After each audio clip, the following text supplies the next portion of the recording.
Oh, it's live, pal. Sorry. We will ban you from the Summerfest. Right here in the Silverdome. Jeff Harvey. And I have half the brain that you do.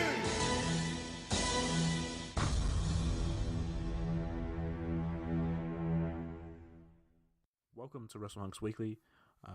We're finally here, the week of WrestleMania, so we've got a big show in store. As always, I'm Brody Price, and I'm joined by the hunkamaniac Nathan Marlowe. Cool, brother. And It's time.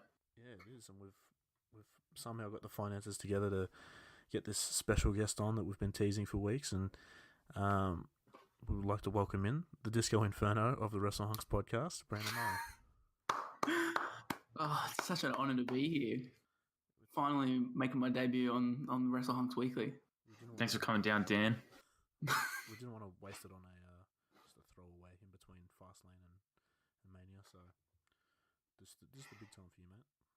My agent Barry Bloom, he gets me a big price, so you can't waste it on them shitty little pay-per-views like Fastlane and. Well, I appreciate you taking the time out, Mr. Gilberti. I feel so offended. I hate Disco Inferno so much. Oh, well, you guys have some intriguing qualities that you both share. You should get Do we really? Maybe we'll get into them later on in your predictions. Yeah, that's a good segue. So we've got plenty of predictions to get through. We've got a lot of shows that are happening this weekend. Obviously, the biggest weekend of the year. So we'll get stuck into them shortly. But I thought we'd start off this week by Nat just going through all the news and all the big stories that are going on in the wrestling world to start the show. Well, yes, we got the news again, but this week, surprisingly, we have not much news at all, which it was a bit strange, WrestleMania week, but here we go. Let's get all stuck in. The WWE COO, Paul Triple H Levesque, has confirmed NXT is returning to San Jose. He didn't say it was a takeover, but WWE confirmed it will be. That will be June 8th, obviously on a Saturday. So, cool. That's when they usually have it. That's probably like around Money in the Bank time. We got Yolanda Adams is performing America the Beautiful. Who gives a fuck? Oh hell yeah! Fucking love Yolanda Adams. Yeah, it's just The old Adam's apple. the good ones. But we found out Dragon Gate. Their wrestlers have not been pulled from next week's WrestleCon event due to visa issues, just like the New Japan wrestlers. WrestleCon announced this afternoon in a press release that they have worked hard with the immigration attorney to directly work with Dragon Gate to bring the wrestlers in, but it wasn't able to be done.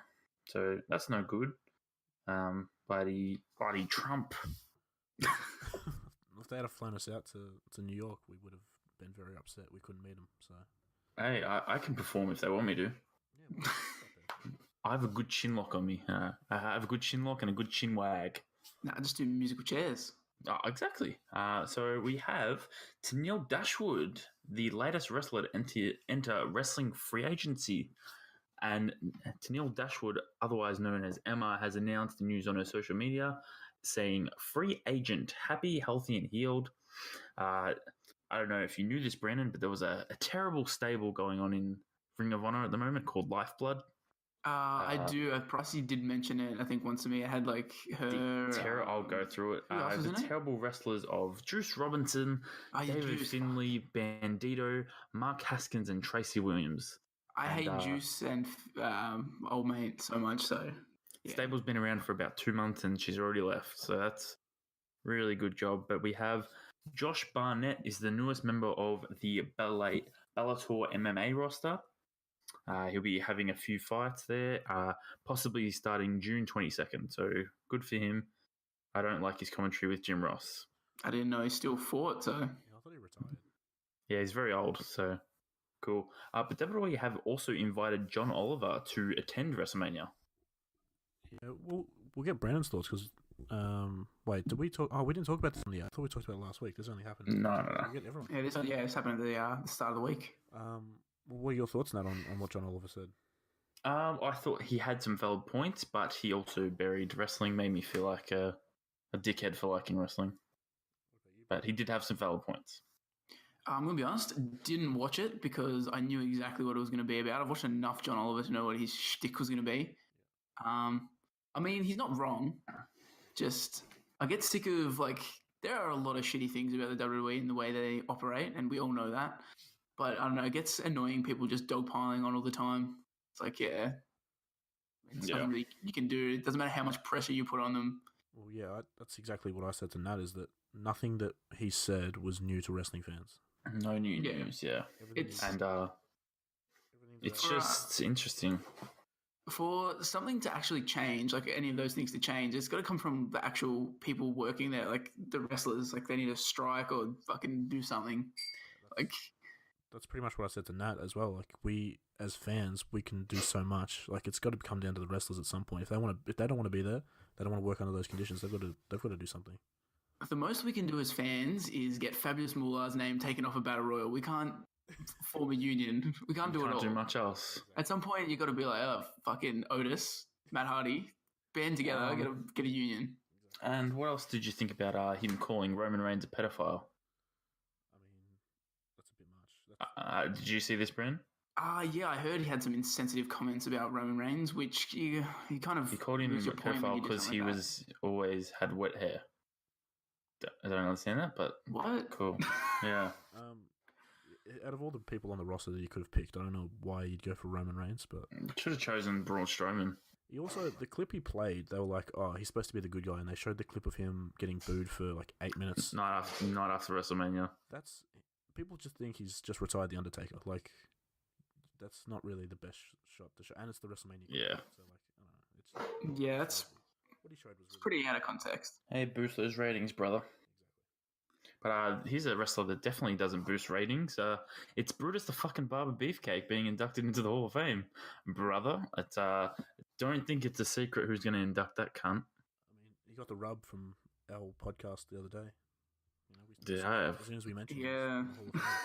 As Edge and Christian would say, we rocket strapped him. Exactly. So it's probably no secret that Hulk Hogan will induct him. Oh, bullshit. It should be Conrad Thompson. That'll get a cheer because fucking you cunt fans don't stick to your word.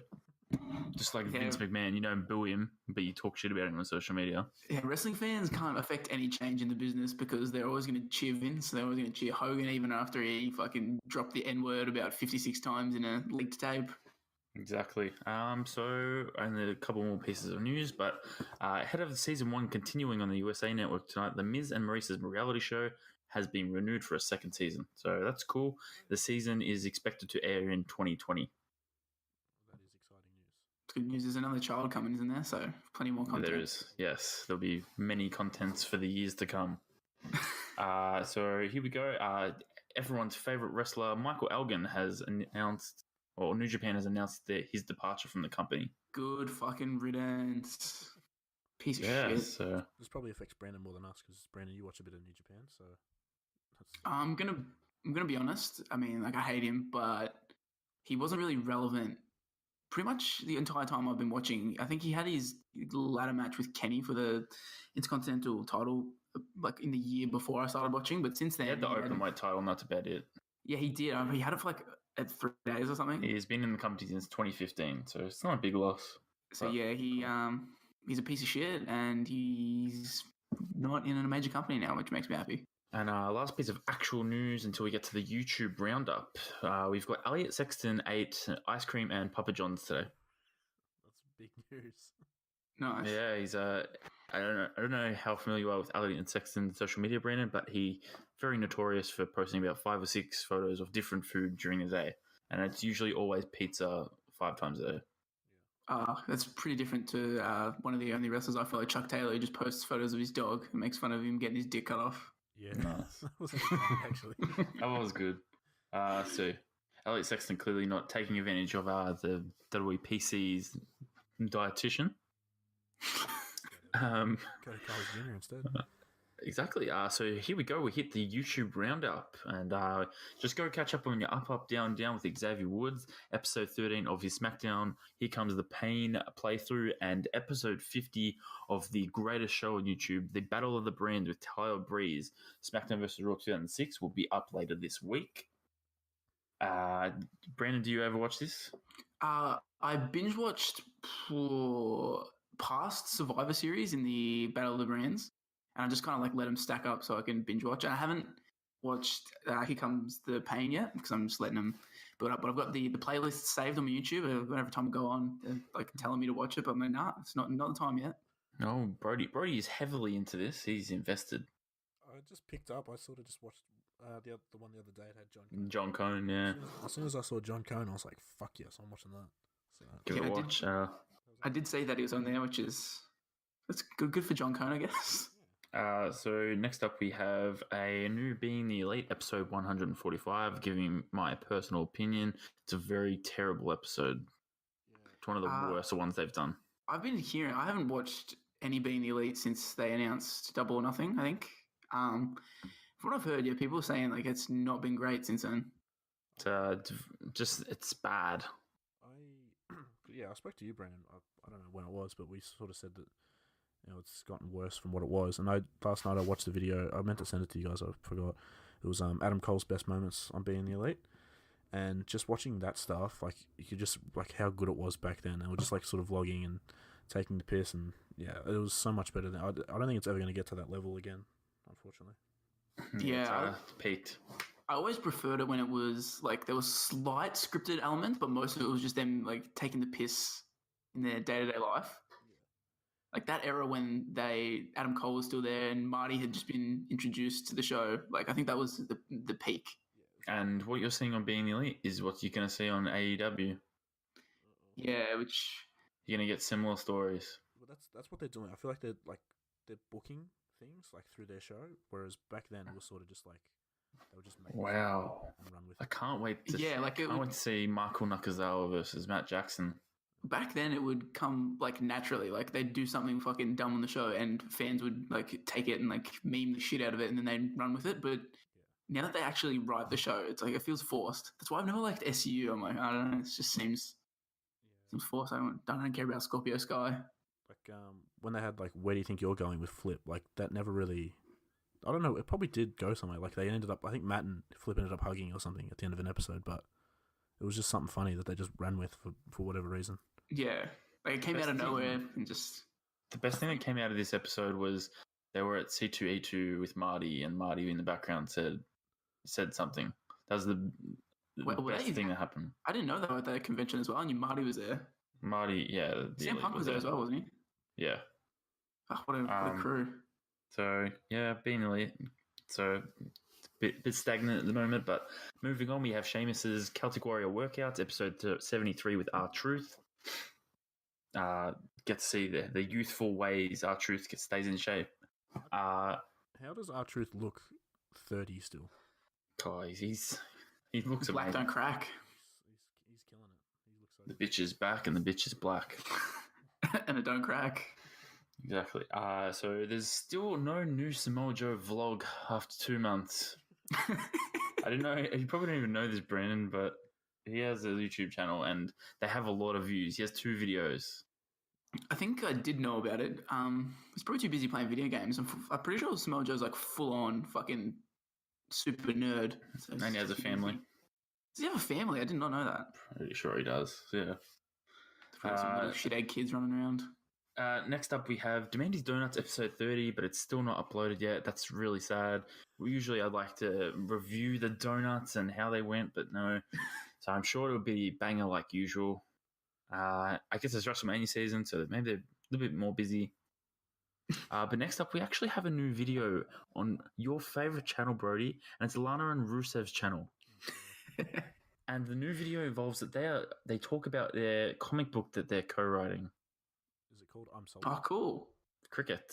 Woohoo. It's kind of like when did CM Punk write those comic books he got contracted for? Don't know. Yeah, I'm not too sure. They give a comic book to anyone these days. The Weeknd wrote a comic book, so fucking Nice. just give it to anyone. So, lastly, Chelsea Green didn't upload a new video on her YouTube channel this week, but that's fine. Go on her Twitter; she updates every day there on her injury, and that's it for the news and YouTube roundup this week. Everyone's favorite YouTube roundup. I don't know if anyone else does it, but ours is the best by far. Yeah, you've really cornered the market on that. I don't know this week in WWE YouTube. We could just do the podcast on that if you want. yeah, so like we said at the top of the show, it's obviously a big weekend with WrestleMania coming up and all the shows that are happening in New York. So to start off, well, obviously the first main show, well, one that I'm not sure about you guys, whether you're going to be watching any Shimmer shows or any WrestleCon stuff, but the first Scott Steiner versus Hornswoggle. I can't wait for that one. God, I saw a nice little graphic that laid out everything in order, all the wrestling shows, and fuck, there is a lot of wrestling going on. Yeah, there's a bunch. So I'm not too worried about Evolve, 137 or whatever it is. So I mean, if anyone can help Chucky T out find his bookings where his arenas are, feel free to go to his Twitter. yeah. He doesn't know where he's wrestling. We'll start with NXT Takeover New York, which looks absolutely stacked. And we'll talk about the first match that I've got here is the NXT Tag Team Championships. Aleister Black and Ricochet won the Dusty Cup, so they're challenging the War Raiders. We'll get your thoughts first, Nat. What do you think of the match, and what prediction are you going to give us? Ooh, what a match this will be. Notoriously, I was known as a War Raiders hater. I've recently loved Hanson's work. I don't see Ricochet and Aleister Black winning here because I will go into it in our WrestleMania breakdown. Ricochet and Aleister Black are going to the main roster, and this is a farewell. Yeah, that's a fair point. What about you, Brandon? Yeah, like Nat, not a huge fan of War Raiders in the past. I'm reluctantly enjoying their work at the moment. I think Ricochet and Aleister Black might win it. I think they might have them dual wield the belts. It could give like the NXT titles a bit of exposure if they're on the main roster with the titles. So you guys are saying it's a double champion WrestleMania all around. I feel like that's the end game of having them be weirdly on the main roster but not, and they still have the NXT like title cards and stuff. Like, I've been trying to figure out what is the whole point of this. So yeah, that's true. I'm going to disagree, even though that makes a bit of sense. I'm going to say War Raiders. I feel like it's just like a bit of a good, like a farewell to Ricochet and Aleister Black, but this match is going to be very good and sort of to the tune of you guys. I didn't have an opinion of the War Raiders because I never really watched much of their work.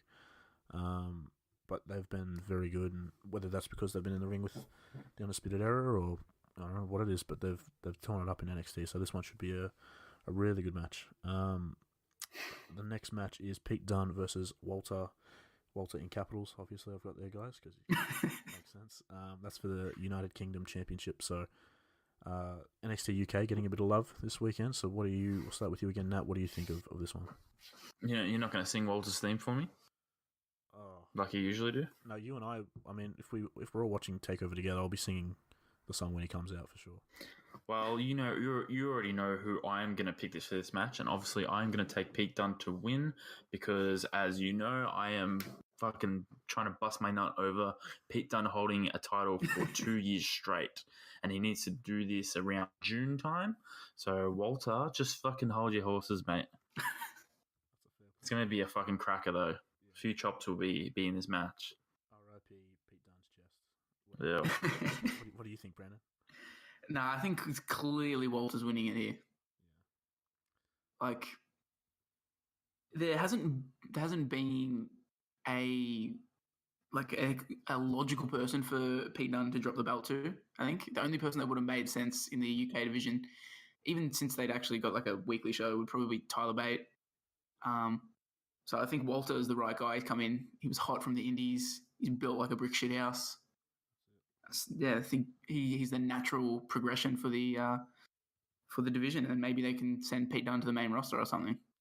Yeah, I'm along the same lines.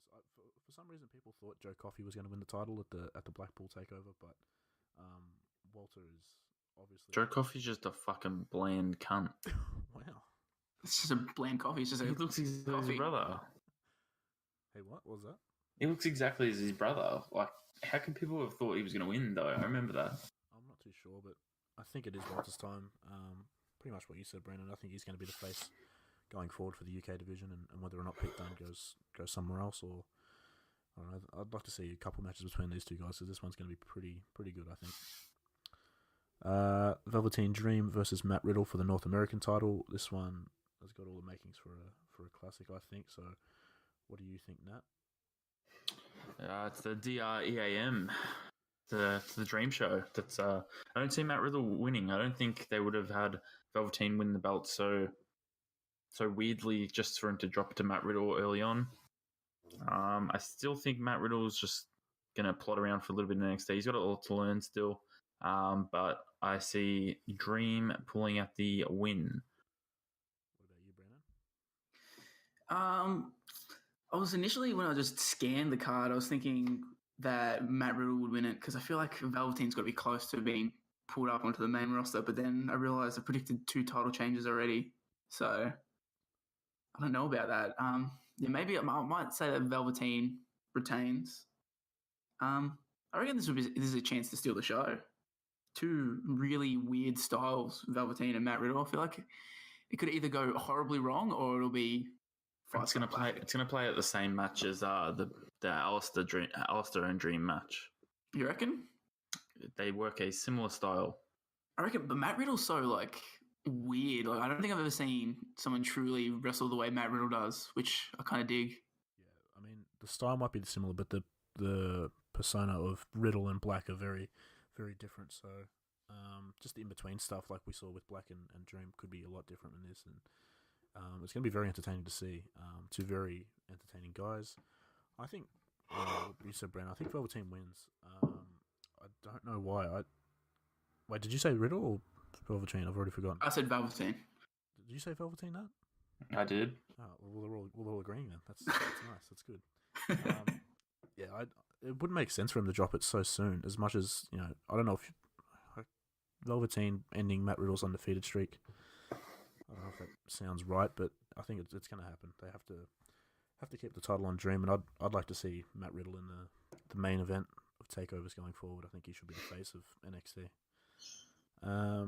So there's been rumors of the NXT Women's Championship match being changed to a ladder match, just because there was a graphic that had ladders. That would be amazing in front of them. So whether that happens or not, we'll wait to see. But it's going to be Shayna Baszler defending against Bianca Belair, Kairi Sane, and Io Shirai. What are your thoughts on that? Do we have a new champ? We have a new champ, and it's going to be Bianca Belair, and she's going to pin either Kairi Sane or Io Shirai, just for a way to protect Shayna Baszler. I feel like that's an easy way out of just having Shayna get pinned. You have a multi-man match. I think it's going to be Io Shirai taking the pin, just because she hasn't reached the level we probably think she could go to yet. I think Kairi Sane's destined for a main roster run soon. I think she's just doing nothing really in NXT. And I think just Bianca Belair is she's ready, and I just want to see some more 450s and bloody hair flips. What do you think, Brian? I basically agree completely with Nat. I see the WWE reacting to Ronda being like, I want to have kids, and being like, fuck, we need to do this 4 horsewomen thing pretty quick. So I think Baszler will probably be going up to the main roster soon. I mean, she's come a long way. I wasn't a big fan of her at first, her in-ring stuff, but I think she's improved a lot. She's definitely ready for the main roster. So I think Bianca Belair gets the win. And yeah, definitely they're protecting Baszler here if that happens. Yeah, I think I could see Kairi Sane and Shirai going up to the main roster soon, though, to fill out the tag division. I think that's what they're destined for at this point. So you think Shayna and the 2 horse girls are going to go up to the main roster? I mean, yeah. What are the names, Brandon? What are the 2 other names? There is Jessamine Duke. Oh, fuck, you actually got one. And it's Maria or something? Oh, I don't know, John Cena, Maria. Marina Shafir. They're all the same ones. Yeah, that was pretty good. I'm going to disagree. I think Io Shirai wins the title. I don't know why. I just have a feeling that she'll win it, and a bit of a feud between Belair and Shirai could come of it post takeover. I agree with what you guys have said about Shayna Baszler. I think she goes up. She's done very good work in NXT of late, and they need new talent on SmackDown. Yeah, well, that's the thing. If Becky or Charlotte move to Raw now, it's sort of thins out SmackDown a little bit. You need to until the shake-up. Yeah. So yeah, I'd like to see Baszler go up to SmackDown. That makes sense, and I think it's a sort of a toss of the coin between Belair and Shirai. I think it go either way. I don't think Kairi Sane gets a title run, but I think she's just another body there. Yeah, this might just be maybe she goes up as well. It might be a farewell for her as well on this show. Yeah. And then the match we're all waiting for, well, at least me, Johnny Gargano versus Adam Cole in a 2 out of 3 falls match for the vacant NXT Championship. Nat, what are your thoughts on this one? Oh, they said it themselves. They said 2019 is going to be an undisputed year, and it starts with Adam Cole winning the NXT Championship. And what's up? What? Is it? What's up, buddy? Did you say something? I didn't say anything. Oh, sorry. Adam Cole's going to win this, and then eventually we're going to get Roddy Strong winning the North American title, and then they're going to get the tag belts back, and Just like Evolution. everything will be undisputed.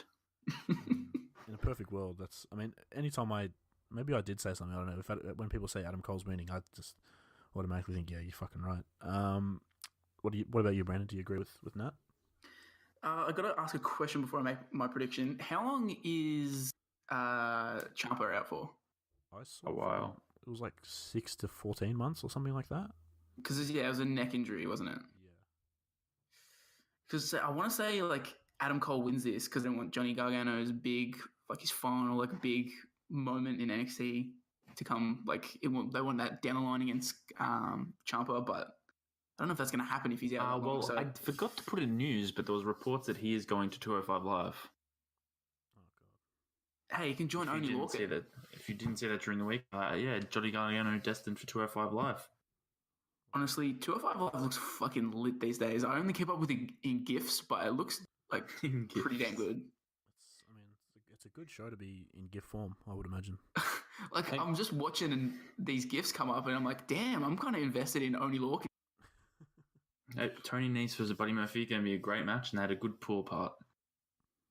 Yeah, I haven't seen any of 205 Live today, so I'm already hyped for that because I'm Australian, so we have to be. Exactly. So are you going to go with Adam Cole? Yeah, I'm going to go Adam Cole. Take it safe. I'll agree because stick it to the indies.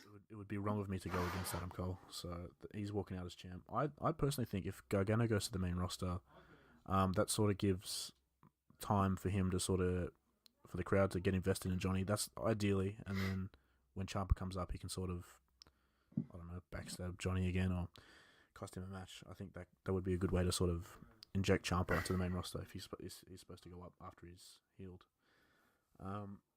But what about overall thoughts? How excited are we for NXT Takeover New York? Very. Lots of excitement. Yeah, I feel the same way. It's going to be good wrestling. There's no match that's going to be shit. We'll start with you, Brandon. What do you think will be match of the night? I think probably, like I said before, I feel like Velveteen Dream, Matt Riddle has got the chance to steal the show. I think though the more surefire bet is probably the main event. Shawn Michaels is booking that one. Let's be real. But I wouldn't be surprised if Dunn Walter is the best match of the night, or even the women's match, especially if it becomes a ladder match. There's a lot of experience, a couple of experienced heads in there with a couple of young cats, kind of like the ladder match they had the other year, where Lars Sullivan became 5-star Lars. So, I could see any of these matches on the card, except for maybe the tag match being match of the night. Yeah, I sort of agree with that. What about you, Nat?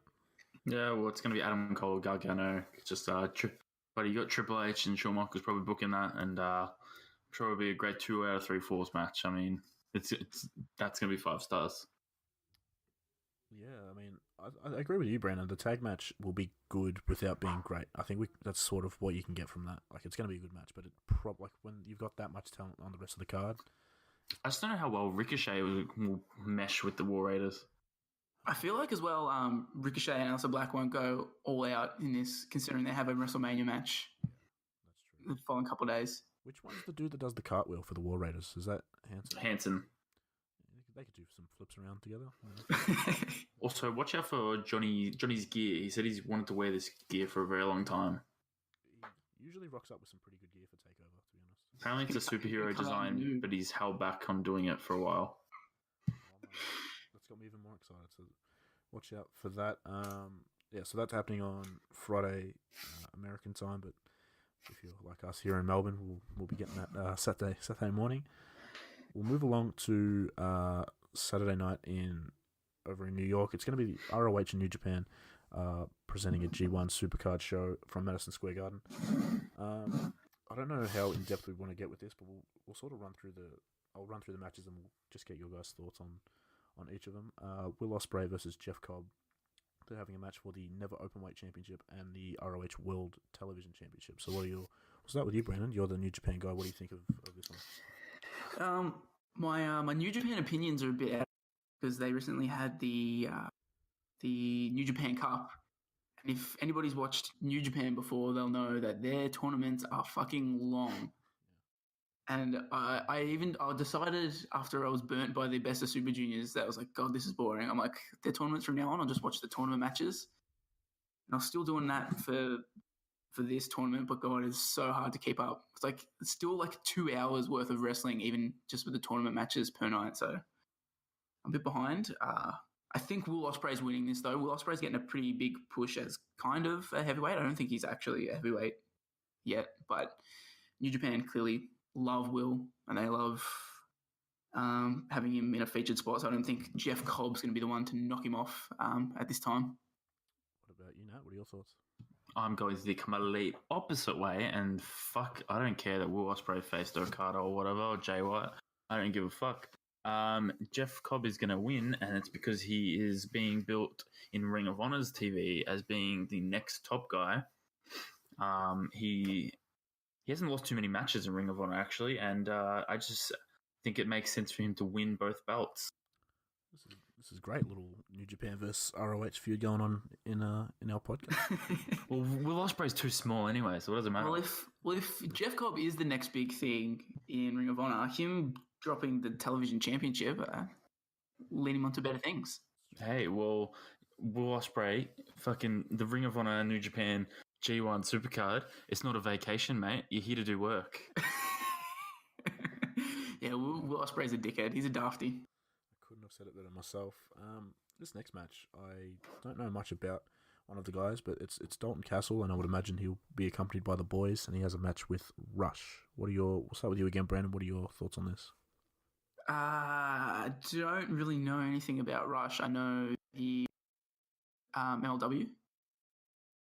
Yeah, MLW, Lucha Libre.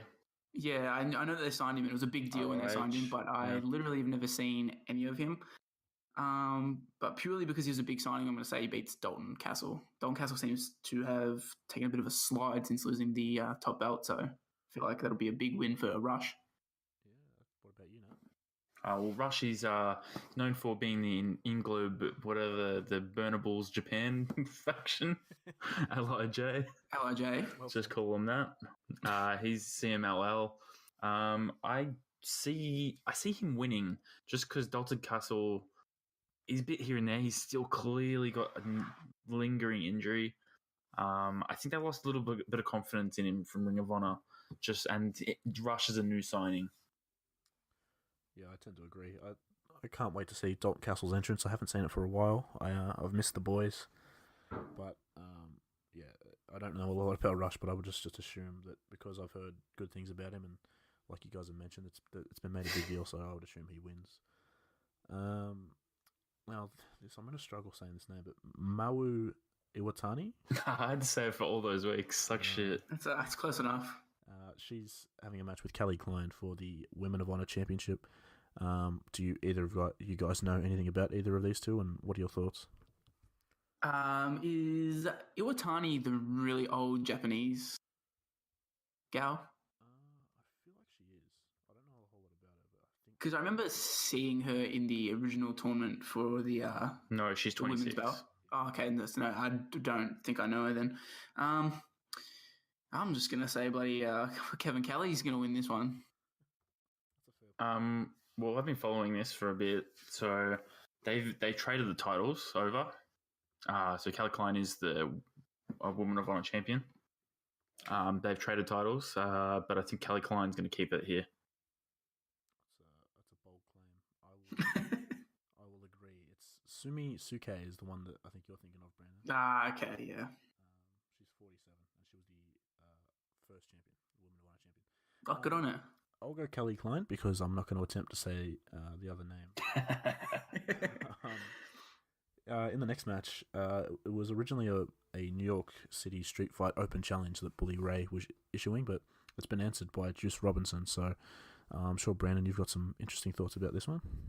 My prediction is I'm going to take a shit during this match. I have zero interest in seeing Bully Ray wrestle at this point. I just don't have any interest in Bully Ray wrestling in Ring of Honor at all, to be honest. Bully Ray was pretty cool in TNA, but yeah, no interest there. And I hate Juice Robinson. I hate his... I mean, he's not bad in the ring, but I just hate his gimmick. It really annoys me. I hate his gear. I hate that he is friends with David Finlay. He's not in a faction in New Japan, but he kind of is in a faction of just fucking absolute losers who curtain jerk all the time in fucking 10-man tags. So, I mean, my prediction is Juice probably wins this, but I hope Bully Ray beats the shit out of him. That's a fair point. It really went downhill for you when he started teaming with Dave Finlay. I remember that. It did. I always hated this chubby Finlay dude, and I'm like, you are doing your dad not proud. You're doing the opposite. You're making him sad. Come on, I hate David Finlay too, but he's injured right now. Well, what injury does he have? He's got a shoulder injury. He'll be out for about 5-6 months. Man, I swear he had his shoulder taped since I started watching New Japan. Nice. Workhorse. Nat, do you agree with what Brown said? Juice Robinson's going to win, and it's the same situation of when Bully Ray was taking on Flip Gordon all the time. Yeah. Juice Robinson, obviously a part of the Lifeblood faction. It's the whole point of the new breed of the Ring of Honor talent, and I think Juice Robinson goes over pretty cleanly, just because Bully Ray's tried to retire 500 times in Ring of Honor. So yeah, I'm still surprised that he's still wrestling. I thought he retired a long time ago, but then he came back and beat up Flip Gordon for whatever reason. So maybe Flip comes here and hits people with chairs because he can't do flips. I'd be okay with that. Because he's injured at the moment. I'll lock in Juice as well. That seems like the logical choice. You guys have made some valid points. But this next match, it looks like it could be one of the better ones on the card. It's a triple threat for the IWGP Junior Heavyweight title. Taiji Ishimori, Dragon Lee, and Bandito. Brandon, what are your thoughts on this one? I think, first off, this has got a chance to be one of the best matches on the card. I think it would have been way better if Hiromu's neck didn't fucking explode and he was there instead of Ishimori. If you've never seen... Well, fucking Dragon Lee broke Hiromu's neck. But yeah, if you've never seen Hiromu and Dragon Lee go at it, it's fucking insane. They legit try to kill each other. I think if adding Bandito to that, you've got a recipe for success there. But New Japan are clearly positioning Ishimori as the new face of that division because obviously Hiromu is out indefinitely. I don't think there's even a timetable for his return. And Kushida has left, so he's kind of their one junior star with Will Ospreay thinking that he can just be a heavyweight now. So I think he's winning, but I also wouldn't be surprised if Bandito won as a kind of... I feel like there's a bit of a you scratch my back, I'll scratch yours thing going between these two companies. So I think at some point a Ring of Honor guy is going to have a New Japan belt, and I think Bandito is probably the most likely. What about you, Nat? Tashi Ishimori. Sacha. That's actually a pretty good impression. I see Bone Soldier's winning this for sure. He is one of my favorite wrestlers. If you can't believe that, it's too bad. I don't see Bandito winning. He's definitely not holding this belt because when the fuck will he lose it? Dragon Lee he is a very good wrestler, but I see Bone Soldier getting the win, carrying on the strength of the Bullet Club. Yeah, well said. I'm just gonna hope that Bandito comes out to that absolute banger of an entrance. Whatever that was when we went to see it live. Fuck, that was good. That was good. That was really good. Hey, but if he does win the title, he brings it to the next World Series Wrestling, probably. That's one positive, I suppose. Yeah, I don't really know. All three guys are pretty good in the ring, and like you said, Brandon, this one's going to be a pretty good match. I'll go Dragon Lee just to be a bit different. Ooh, triple threat for all of us. Why not? This next match, geez, it's got some names in it. It's a fatal 4-way for the IWGP Heavyweight and the ROH World Tag Team Championships. The Gorillas of Destiny versus PCO and Brody King, Villain Enterprises. versus the Briscoe brothers versus Evil and Sonata. Brandon, what are your thoughts on this one? I think this is probably one of the harder matches to predict. Definitely. Especially because, I mean, I don't think the Briscoe brothers are winning, but I could see Guerrillas of Destiny, Villain Enterprises, or Evil and Sonata grabbing these. I think Villain Enterprises are probably most likely to go to Japan. I think the Briscoes, I feel like they're too old to be traveling back and forth to Japan for fucking like short ass tours. So they're probably just like, just let me roam around in the wild.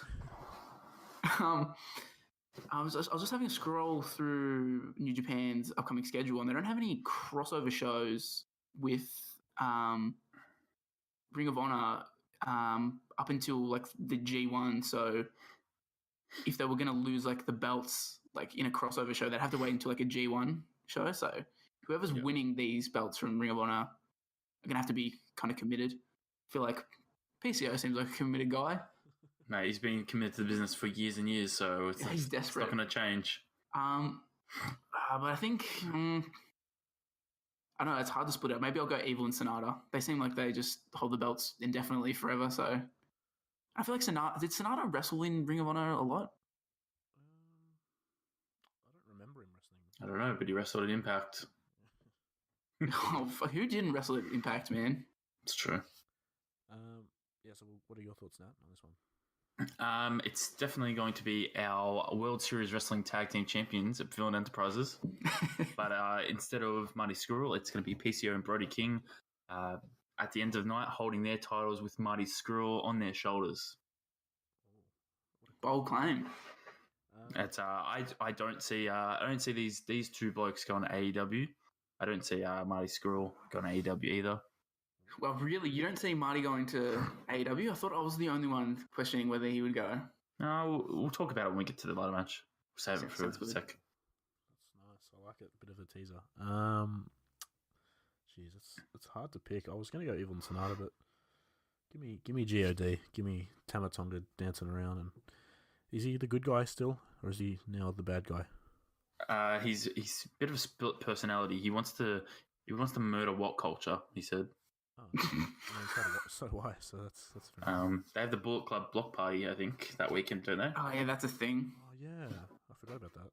Yeah, so cool. I don't care. Well, there you go. That's my prediction. They're taking 2 tag titles each to the Bullet Club block party. I'm going to go. Nice. So this is the part of the card where we get into some pretty interesting singles. Well, there's a triple threat with some big marquee names.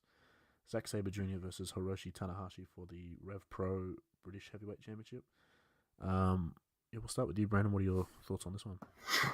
I think Zack Sabre Jr. is going to win. I don't see Tanahashi being the Rev Pro Heavyweight Champion. I don't think Tanahashi wants to travel that much. And also, New Japan have a big old hard-on for Zack Sabre Jr. He won the last New Japan Cup. I think he beat Tanahashi in the final for that. So he's got form in beating Tanahashi. And I could see them pushing Zack Sabre Jr. as a full-on main event talent at some point in the future. So I see him winning this. Your thoughts, Nat? I did think for a second you were going to say because he's from Japan. You were going to say he can't win it, but because I was going to say Suzuki was the guy Sabre Jr. beat for the title. Remember? Did he really? It was at bloody Wrestle Kingdom. Oh, okay, yeah. Yeah, I see Zack Sabre Jr. winning. How old fuck is Tanahashi now? 40? I wouldn't say 40, but he might be actually.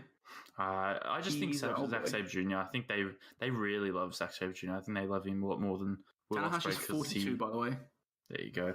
They like him a lot more than Will Ospreay because he doesn't tweet much. So Sabre Jr.'s walking out. What do you think, Brody? Yeah, you would imagine it's got to be the British guy winning the British title. That's all I've based it off. I don't know. But it just makes sense. And you're right with what Brandon said, that Zack Sabre's sort of been getting a push, and New Japan tend to look after him. So I'll go Zack Sabre as well. Tetsuya Naito versus Kota Ibushi for the IWGP Intercontinental Championship. This one looks like it could be a pretty good one as well. What are your thoughts, Brandon? I'm going with Kota Ibushi this one, purely because I think they're going to start the build-up to crowning Naito as the heavyweight champion at Wrestle Kingdom. I think they're going to start it around now, and I don't think it would make too much sense to give him the Intercontinental Championship. Sounds like they try to do that every year. Well, the word has been for a few years now that because this year the Wrestle Kingdom falls on a Saturday, it's been the first time. They're expecting to get a record crowd. They're even doing the night after in the Dome. That this is where they want to crown Naito as their kind of face going forward. That's what the word has been. So I think it kind of doesn't really make sense to have him dick around with the Intercontinental title for any more time because he's had that belt for it seems like 1,000 years. So yeah, I think Ibushi gets it. Ibushi has never really had a chance to have a decent run with a belt, so I think that'd be best for both parties. Do you agree, Nat? Yeah, well, I'm a little bit biased because I just hate the fuck out of Naito, so I'm just not a fan of his work. I don't like him. Just maybe even the Chris Jericho match he had just put me off him. I don't know. That's all on Jericho, though. Just whatever. But I'm a big Kota Ibushi fan. He's a very good wrestler. He just announced that he's staying in New Japan for life. That's what he said. He's yet to sign a contract because he doesn't sign contracts with New Japan. He actually it's just a word of mouth basis. If you didn't know that, fucking IMDb, yeah, bitch. Yeah, I think Ibushi's getting this, and it should be a good match. I mean, I'm not going to love it. I'll probably fall asleep like I do WrestleMania 2000, but moving on. Yeah, I was just going to base it off of that Ibushi's said he's going to stay, and what a way to reward him by giving him a championship. I think that makes exactly right. And he's obviously very good in the ring, so I'm hoping this match is pretty good, and hopefully Kota wins because he's a good guy. I enjoy it. Is the US champion still Juice? No. Maybe? I have no idea who Cody did lose it to Juice, didn't he? Yeah. I think he's still champion. Yeah, he faced Greg at one point, but just there wouldn't be anyone to challenge him from Ring of Honor, so they haven't been doing a whole lot with him. Current champion is Juice Robinson. Yeah. Yep. Yeah, so that sucks. Alright, so we'll get into this. This is basically WrestleMania 8 or whatever it was, double main event. The first one is a triple threat ladder match for the Ring of Honor World Championship. Jay Lethal, Marty Scurll, and Matt Taven. Brando, what are your thoughts on this one? I think Marty is winning this because I think if everybody's kind of expecting, I think most people kind of expecting Marty to go to AEW. So I think if he is going, they want to throw a little a curveball and give him the belt, just so it's shocking. It'll kind of get eyes on the product automatically because people will start freaking out, being like, "Oh, he's not going to AEW. He's betraying the Bucks." But yeah, if he is staying, Marty is the natural guy to kind of rebuild their company around after they've lost a lot of talent.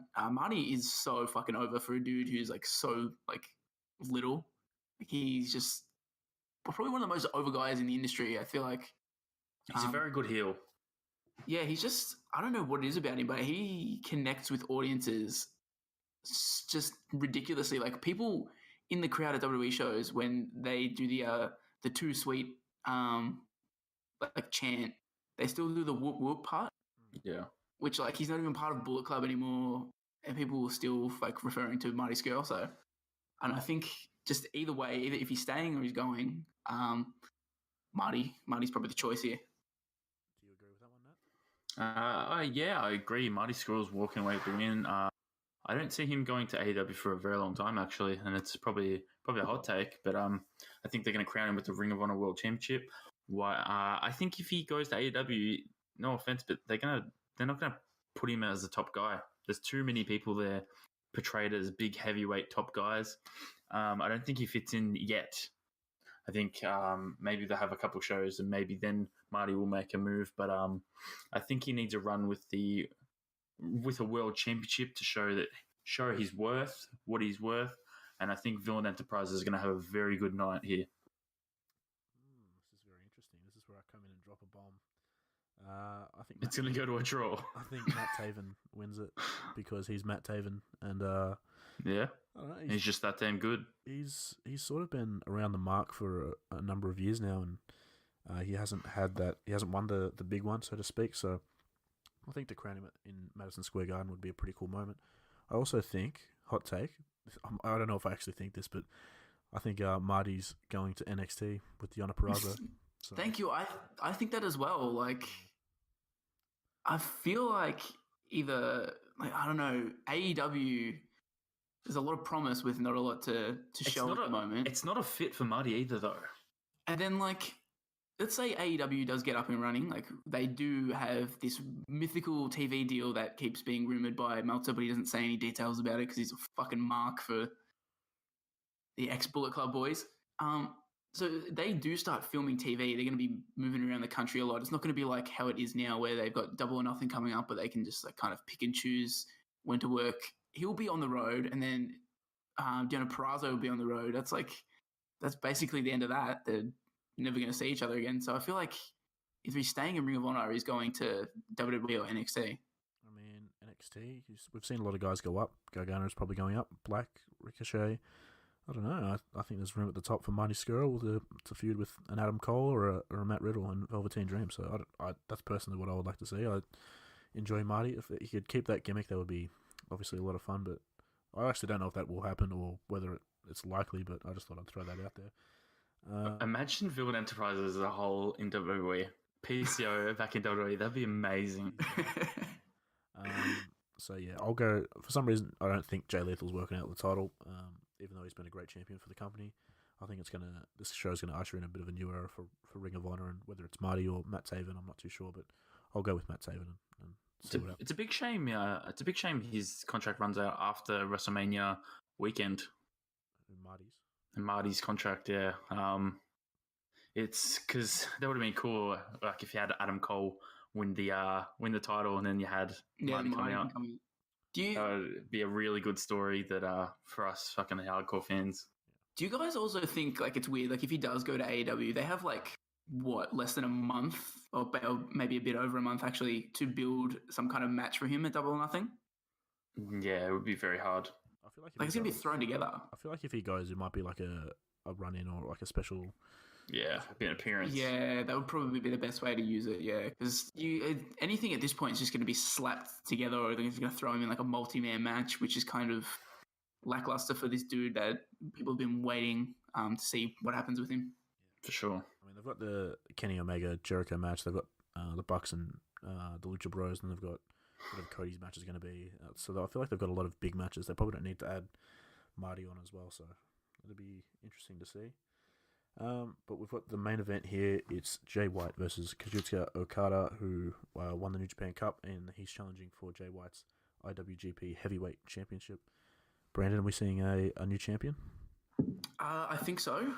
Okada never really got closure for being betrayed by Gato and his kind of blood feud with Jay White. He lost to Jay White and then kind of just fizzled out. I think Okada probably wins it here. That's his closure for the dastardly betrayal. And they kind of build him towards facing Naito at Wrestle Kingdom.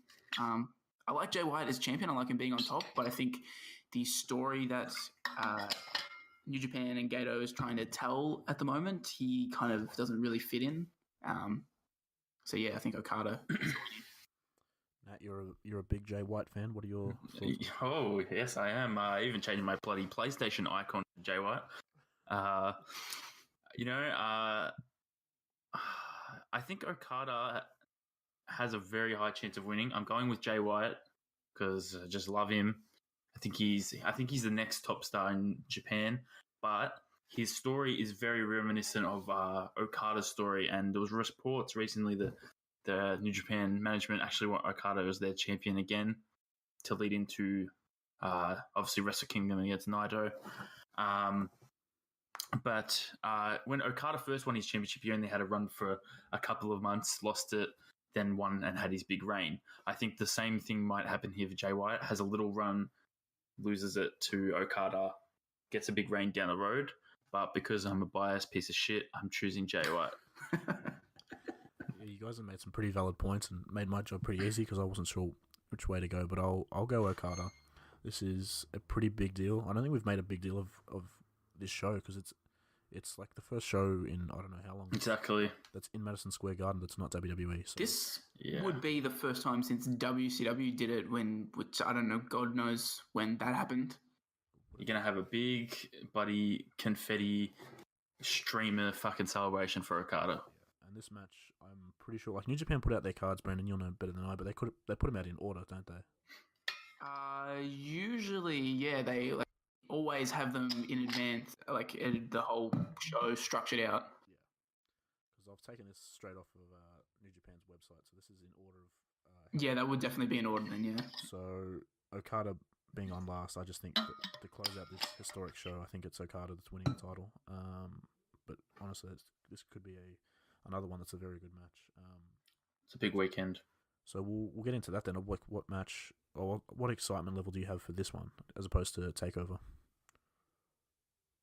I am more excited about Takeover than this, probably because partly because it's a half Ring of Honor show and I don't really keep up with Ring of Honor too closely. Also because, I mean, it's just... I don't know. There actually is there's a lot of good matches going on here, but yeah, it's kind of long. Like I don't really care for the Ospreay match. Yeah, most of the first half of the card until you hit the juniors match, I don't care too much for. Yeah, I mean, I think I'm basically at the same level of excitement that I am for any regular non-Wrestle Kingdom New Japan show, which, I mean, I feel like it probably should be a little bit higher because it's in the Garden. But yeah, I'm excited for it at the very least. So it's better than me dreading what's going to happen. What about you, Nat? If this was the length of a Takeover and it was just the junior title, the tag team, the Sabre Junior match, and the two main events, this is better than Takeover. But because it's going to go for so long, I just feel like it's going to be dragged out and pretty boring. But I'm looking forward to it, but I think Takeover will be better than this. Yeah, I tend to agree. I think the opener, hopefully that'll get off to a good start, but those couple of matches after that might be a bit of a drag to get through, especially not knowing the women, both of the women in that match, and I don't know much about Rush. Hopefully he impresses, but much to what you guys have said, it is a bit of a long show, 10 matches. There's a pre-show, on a Rumble, I think it's called. Well, Liger's the first entrant in that. Has Liger not retired yet? No. He's announced he's retiring. He's retiring at Wrestle Kingdom. Oh yes, he is. Yeah, I thought he already retired. Yeah, he's first. He was the first announced entrant, and there's also the Big City Bruisers in it, and that's all we need to know. I'm definitely not tuning in for the pre-show then. And so yeah, it's like you guys have said, it might be a bit too long. So still excited though. Some of those matches in the back half of the card look pretty good. So we'll go. What is going to be match of the night, Brandon? I think the junior heavyweight match is genuine contender, and then the final three matches of the night are probably all going to be contenders as well. I'll say Naito versus Ibushi is maybe the safest bet. I think Jay White sometimes just ends up putting on an okay match instead of like an incredible match. He's very much a Cody Rhodes type operator. I think he's definitely a lot better than the 3-star savior, the 3-star general, as Kenny Omega would call him, because, yeah, Cody Rhodes doesn't have a spectacular match. I think Jay White is able to go to that level, but, I mean, he's still a young dude, so it's kind of hard to expect a guy of his age to just be putting on absolute barn burners every single time. So I think, yeah, it's probably a safer bet to say Naito and Ibushi. Ibushi will probably do some triple backflip thing to try and kill himself. What about you, Nat? I think the best match of the night will be the ladder match, and that's for the fact that Lethal and Taven did an absolute great job in a 60-minute Broadway, and then you're adding Marty and some ladders. I think it's destined to be a car crash and a great match. I'm agreeing with you, the ladder match. You could also add in the fact that the Kingdom might interfere, which might bring out villain Kingdom. surprises. And then maybe Jay Lethal brings out bloody Randy Macho Savage's Man. corpse. Miss At the Elizabeth. same time. Yeah, so... You might bring out Lanny Puffer or something like that. Oh God, no. Yeah. But It's the G1, man. Yeah. The Garden, you got to go do. The G1-iest. Oh my god, that's something you'd probably come up with. But yeah. So yeah, like we said, tune into that one if you get a chance. That'll be. I mean, we're going to get into what else is on WrestleMania Saturday, so it might be a bit better than that. Before we get into WrestleMania, I'll touch on the Hall of Fame. This year's class is going to be D-Generation X, the Honky Tonk Man, Tori Wilson, Harlem Heat, the Hart Foundation, Brutus the Barber Beefcake, and Sue Aitchison is getting the Warrior Award. We'll just quickly touch on it. We'll start with you, Nat. Is there anything that you're sort of looking forward to, or any speech that you're looking forward to from the Hall of Fame? I'm looking forward to New Day playing out the DJ Generation X onto stage. Generation.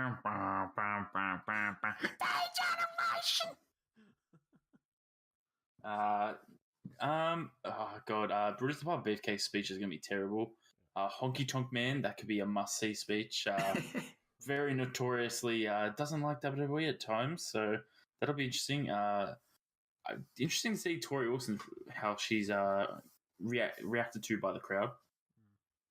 And Sue Aitchison apparently is a very good worker. She worked behind the scenes for pretty much since like the first WrestleMania, apparently. What about you, Brandon? Do you have any speeches you're looking forward to on this one? Looking at the kind of the bill here, I think the only one, like the speech that I'd probably care about is Tori Wilson, because I kind of grew up with her. Everyone else is kind of just before my time, so I'm not really too invested in them going in the Hall of Fame. And then D-Generation X kind of loses a bit of its like novelty because, I mean, Shawn Michaels is already a Hall of Famer and Triple H is basically already a Hall of Famer. I don't really care about Billy Gunn. I think X-Pac speech is going to be good. But I feel like they're all going to get really short amount of time because who is going in for DX? Like, have they said the whole like DX, like Triple H, Shawn Michaels, Road Dogg, Gunn, China, and X-Pac. What about Rick Rude? Not Hornswoggle or Rick Rude. No, they're just going the main six. Yeah, so well, 5 will be up there because China's dead. Oh, so still, they got to divvy that time up. I feel like they won't get enough time to. X-Pac speech is going to be very emotional. Wacky anecdotes. I just can't believe that Honky Tonk Man wasn't already in the Hall of Fame. Yeah, he didn't. He rejected it at one time. I just assumed he would have been in like 2004, like one of the early years of the Hall of Fame when they inducted like 30 people. Yeah. But yeah.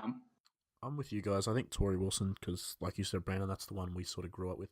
Like, obviously, I've seen Booker T's career and stuff like that, but I don't know much about Stevie Ray and I don't know much about Harlem Heat. So Stevie Ray sucked and nobody really liked him. Booker T carried that tag team, so he's lucky. Well, there you go. Lucky to get a ring. He's one of those guys on the end of the bench, just getting. You're there, but you didn't do much, champ. I think it'll be interesting to see what happens with what they say about China and stuff like that for the DX speech. But apart from that, I think this one's one you could afford to miss. I think. I hope her sister does the induction. I hope in their highlight package they just play some of her later stuff. I mean, you never know. Yeah, so that one, I think if anyone has the choice, that people are probably going to watch the G1 Supercard on the Saturday night rather than that. But nonetheless, we'll get to the granddaddy of them all. This is the one we've all been waiting for, and it's got a lot of matches, so we're going to have to get through these. We'll start with the WrestleMania Women's Battle Royal. Just a couple like names that have been announced that are sort of key names: Asuka, Naomi, Mickie James, sort of some of the bigger names. So we'll start with you, Nat. What do you think happens in the Women's Battle Royal? It kind of has to actually be Asuka or Naomi. Just the way they treated Asuka with the title. I think maybe they'll just give her a consolation prize of this, or even Naomi might get a win here. What about you, Brandon? What are your thoughts? Gonna be honest, don't care for this random battle royal. One of the bad things about the women's evolution is that they get everything that the men get now, which is not a bad thing, but it's a bad thing when they have to clone something I already don't care about that the men are doing. Yeah. Like, if this was 10 years ago and they're like, you know what, we're adding a women's Money in the Bank at WrestleMania, I'd be like, dope, let's go. But it's just a meaningless battle royal, so I don't care. I think who's in this? Who's maybe Mandy Rose will win it. That's a good shout. God's greatest creation. By the way, It's never who you think it is, so I was like going to go like, oh, maybe she's the dominant one in there, but no, Mandy Rose. they have announced that it's going to be Raw, SmackDown, and NXT Superstars, so this isn't the final list. This is just the people that have been announced so far. So I'm going to go with... Cyborg. I'm going to go with Lacey Evans. She's going to strut down there and throw someone out. And She's going to go onto the bottom rope, go backstage, and come back out when there's one person left. That's exactly right. I don't know, it just makes sense. I think they'll probably give Lacey Evans a push post-Mania, so maybe kickstart it here and give her a win. So again, from one Battle Royal that doesn't really matter to another, the Andre the Giant Memorial Battle Royal, which has past winners such as Mojo Rawley, Matt Hardy. Yeah. And the rest. Big Show, Cesaro. I mean, that doesn't really matter. Mojo Rawley won it, so that's sort of tainted everything, let's be honest. Oh, everyone that's won it's fucking tainted it. Yeah, that's true. But we've got some big names here. We've got Matt, Jeff Hardy, you got Michael Che, Titus O'Neil, Colin Jost. So some pretty big names in this battle royal. So we'll start with you again, Nat. What are your thoughts, and who do you think's pulling this one? Oh, fucking hell. It's Braun Strowman. Fuck this match. I don't want to see it. I hope Gronk isn't in this fucking battle royal. Oh, God. I'd be boring because Jinder's in it. He needs some fucking retribution on Jinder. This battle royal will never take off to be what it is. Notorious. It's led to nothing for no one. Bloody Matt Hardy went on to win a tag championship and then retired. Fucking Cesaro did nothing. Baron Corbin did nothing. Big Show, who the fuck's he? Where the fuck's he now? Who else won it? No one. Fuck it. This match sucks. Fucking if the SNL guy would win, fuck this company. What do you think, Brandon? Yeah, this is just a glorified version of the old bloody Sunday Night Heat Battle Royal that T would win or somebody. So I don't know why we still have this. They should have killed this off a long time ago. It's lasted half a decade, which incredible. I feel like it's never who you think is going to win this though. Like the obvious one would be either Braun or one of the SNL ding dongs somehow get the win here. It's gonna be Gronk. I feel like Braun will like throw one of them out, and then the other one will somehow get Braun out, and then we'll see like Chad Gable win. Something random like that. Do you notice on Raw, Bobby Roode might be turning on Chad Gable? Oh, I'm hoping for that. Maybe Bobby Roode gets it. Is Rhino back in the company? Rhino's been in the company for a couple of years. Well, he announced didn't his didn't he retirement. get fired or retired or something? He announced his retirement, but then he came back like, a week later. Because, Baron Corbin fired him, but he got his job back after Corbin got fired. Yeah. He announced his retirement when he got fired, and then he came back. He should have stayed retired. Maybe it's Rhino. That'd be huge for his career. He might take off after this. I'm going to go with... I'm tossing up between Andrade and EC3, just because I have hope. You're going with EC3. That's a bold one. After having he fucking did some shit in the fucking 18-man mixed tag match. He looked very good in that match, so I'm going to go EC3. Lock it in.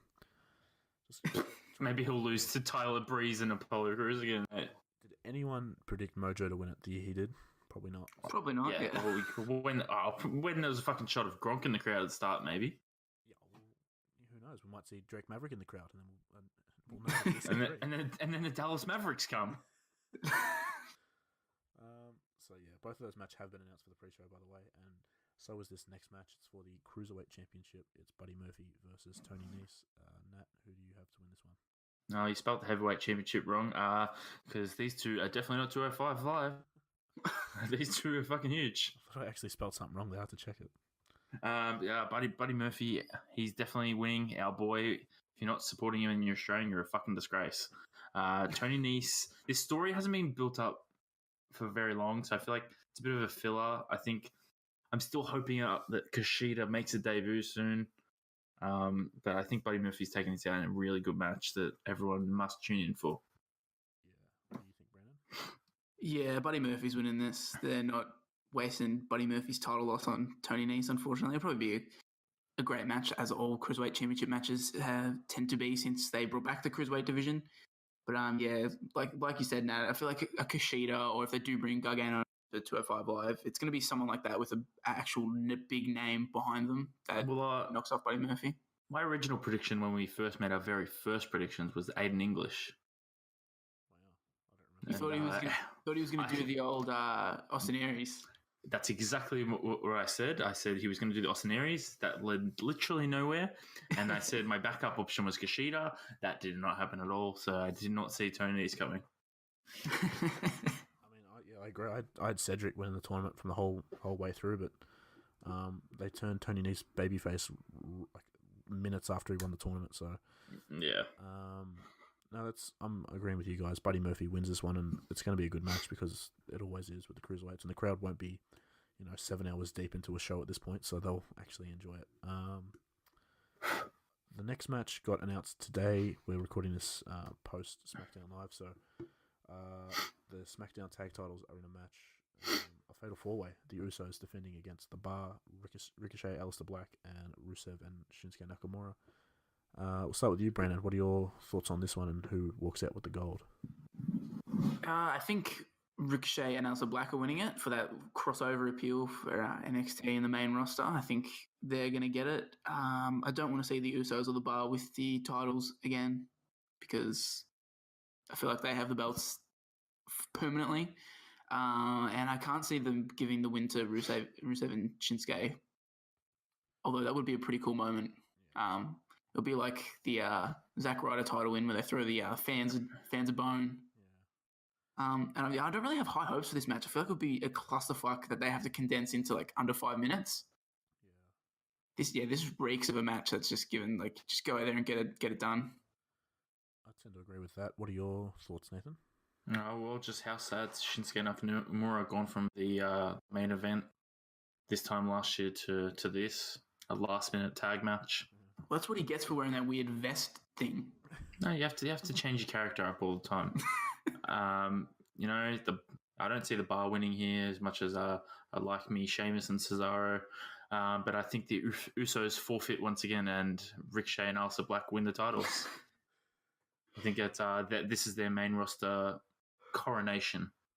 I will disagree. I think the Usos win. I think, like you said, Brandon, this is going to be a 5-minute match. Unfortunately, this is going to be Ricochet's going to jump around a fair bit, and hopefully the crowd will get into it. But it's not going to last long. And I think the Usos retain purely because I want to see the Usos versus the Hardys. That's a match that I thought would be on this card, but we're getting this match instead for whatever reason. So instead, Matt Hardy has to defend his Andre the Giant belt. That's why he couldn't be in this tag match, because he had to his Battle Royal crown. So yeah, I'll go with the Usos. A match that hasn't been announced but has been teased is for the Raw tag titles. I'll just quickly mention that. The Revival versus Zack Ryder and Kurt Hawkins. Do you know about this, Brandon? I didn't. I watched Raw this week. I didn't know that. It was a WWE.com exclusive. Why are they teasing this? They still haven't won a match together, have Zack Ryder and That's Hawkins. the whole point. So why are they getting it? Because they asked the Revival, and who are they going? Why would they say no to the team that's never won? I should just take the night off. Yeah, I mean, no, they're the top guys. The Revival are just going to be like, hey, we want to get on WrestleMania. We'll beat these jobbers for the tag titles. So, well, Brandon, do you have a prediction if that match does get on the card? I think if that match is on the card, then Ryder and winning. It wouldn't make sense to do it otherwise. You've already got a stacked card. Yeah, I have to say the exact same thing. Yeah, we're all in agreement. So just a FYI, if that match does get announced, we're locking in Hawkins and Ryder. But we're going to get treated to another fatal 4-way tag team match. This one for the women's tag team titles. The Boss and Hug Connection, Sasha and Bayley, will defend against Nia Jax and Tamina, Natalya and Beth Phoenix, and our Australian girls, the Iconics. Nat, what are your thoughts on this one? This match will not be iconic. It's going to be a fucking shit show. We've got some of the worst performers in the world in this match. In Tamina, Natalya, Beth Phoenix, not Nia Jax, because I'm a big Nia Jax fan, obviously. The Iconics won't win this because the amount of bodies, and it just makes sense that Sasha and Bailey will overcome the extraordinary odds that they always overcome, and they will walk out as the champions once more. Brandon, do you have the same thoughts there or something different? Well, firstly, I hope Nia Jax and Tamina win for our old mate who keeps buying all their merch. Nobody meaner than Tamina. So I know he'll be watching this week, probably in front of his Christmas tree if he still has that up, his living room. But yeah, I think this match is going to be not great. I could see it being under 5 minutes as well, like the other Fatal 4-Way tag. And I agree. Sasha Banks and Bailey are probably winning this. I can see Natalya and Beth Phoenix winning as a kind of outside shot. I don't think the other teams have any chance. But yeah, probably the Boss and Hug Connection are winning this one quite comfortably. There's a chance Tamina and Nia do win, though. I'm gonna go the Iconics. I think the Iconics win this one, just because I've got to have faith in them. You know, if I don't, no one will. So I mean, they could sneak a win on Beth Phoenix. Keeps everyone strong. Well, Brandon, you said you watched Raw. What do you think of Beth Phoenix in the ring? Gonna be honest, did not watch that segment. There you go. That's all right. Skip past. For me, she actually didn't look as bad as what I thought she would. I mean, she looked like she was in good shape, so yeah. Yeah, but then you think about her commentary, and then you just realise, oh fuck, someone shut the bed. Yeah, but if she's wrestling, that means she's not commentating, so that's one positive. maybe we should commentate her a match. Oh god, just when Natalya's in the ring, she'll just duck down to get onto the headset. Imagine if we tag her in a post and she replies to it after the show. That means she's the saddest person of all time. Yeah, let's tweet something bad about her during the show and see if she, even during WrestleMania. Yeah, well, You can't wrestle, sis. Brandon didn't tag her. That's the problem. She found it anyway. Search her name like Sad Sack, like the Young Bucks. Sad Sacks searching their own names. You got better things to do than. Yeah, I hope they're not searching their names nowadays. The Bucks, they're big executive boys. So we'll move on to this next match. It's Samoa Joe versus Rey Mysterio for the United States Championship, with Rey Mysterio's son Dominic, who is somehow twice Rey's height now. He'll be in the crowd. What are your thoughts, Nat? Do you think Rey wins this one? Nah, you need some heels winning on WrestleMania, and Samoa Joe and Rey Mysterio having a run with the US title doesn't really make sense at the moment. Yeah, I agree with that. What about you, Brandon? I'm in two minds here. I think Rey's winning here. You're just gonna have every babyface win? Maybe. That's the only thing. Some of them have got to win. That's what I mean. You gotta make some cuts. Just all the titles are going to go to the faces. You're gonna have that segment. They're gonna have that segment where Zack Ryder, Daniel Bryan, and CM Punk have the titles. Yeah, for the marks. Yeah, nice. I'm gonna go with Nat. I think Joe wins it. He's only just started his reign, and it'd be pretty disappointing if his first championship reign in WWE ended this quickly. So, I think this match will be good, but hopefully Joe holds on to the title for a little longer. The next match is for the Intercontinental Championship. It's Bobby Lashley defending against the Demon, Finn Balor. He announced this week on Raw that he will be the Demon at WrestleMania, and he poked his tongue out for a while for some reason, but that's fine. We'll start with you, Brandon. What are your thoughts on this one, and who walks away with the title? I think Finn's just basically winning it. He's the Demon. I don't see them having Bobby Lashley be the first person to beat the Demon. Has the Demon been beaten in WWE at all? Did he get beaten in NXT? Nah, not yet. Yeah. So, yeah, he's undefeated as that character. I don't think Bobby Lashley is the right guy, especially in an Intercontinental Championship match. So, yeah, Finn's winning. Nat, do you agree with that one? Well, I just think the 24-year-old piece of gold, I want to be a cowboy, Bobby Lashley, getting a loss here. And I think the Demon Finn Balor wins here. And I think if Gronk makes an appearance at WrestleMania, it's in this match. Why? Leo Rush has been calling Gronk out. So I feel like this could actually make a bit of sense because Leo's obviously going to try and cost Finn the match, even though he's the Demon. But I don't know, it'd be interesting. I think Finn wins. It's just a cheap way to get Demon Finn on the card instead of bloody gender equality, gay rights Finn. I don't know. It's not going to be a good match. I'm going to go out on a limb and say that if Gronk does interfere in this, there's going to be 53 people in the audience that actually know what the fuck's going on.